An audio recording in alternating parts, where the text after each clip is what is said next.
Right, ladies and gentlemen, this is a very rare and unusual sort of bibliographical item of Uranian poetry, sort of early 20th century poetry written in praise of young men by the followers of poets like Walt Whitman and Edward Carpenter and so on. Uranian verse is a sort of feature of early 20th century British poetry, gay verse basically, addressed to young men. And one of the main exponents of this was a man called John GAMBRIL NICHOLSON, who wrote a series of rather sort of steamy or not so steamy, but highly sentimental volumes of poetry in the late 1890s and early 1900s.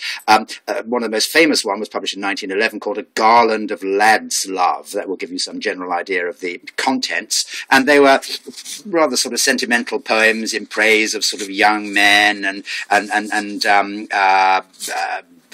of rather sort of intimate nature. Do research it on the internet, Uranian poetry. Anyway, this is a presentation section. It's a single signature, as it's called, a single section, unbound, of A Garland of Lad's Love of 1911, which has been presented by Nicholson to a friend, possibly a young friend. It says, so there is the first, it has about 13 poems in it. It's the first 16 pages of the book, which must have been in his possession as a proof copy of some sort. And here it says, this scrap of J.G.N.'s Garland has been hunted out by him for N.B. Hunt, May 1960, and there's a pun there, obviously. And this is a section of Garland for Lad's Love that was called Verses for Victor. It's slightly foxed, the cover. It's unsewn, and it has a sort of typographical note, sort of proofreading type note here by Nicholson in his own handwriting. There are two letters G which are underlined, and it says here, it requires a magnifying glass for me to see any difference in the shape between these two G's.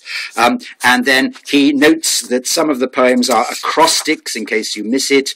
Where are we? There's a section where the poem is an acrostic. An acrostic, this poem spells a young man's name. Goodbye to Boating is a poem, and it spells out the name Gilbert Simon. It's all that kind of thing. A New Vista spells out the name Frank Victor Rushforth. Okay, so do research Uranian poetry. This is exceptionally rare. It's a very, very scarce item, hence the starting price, but I think it may find a market. Thank you very much indeed. Bye.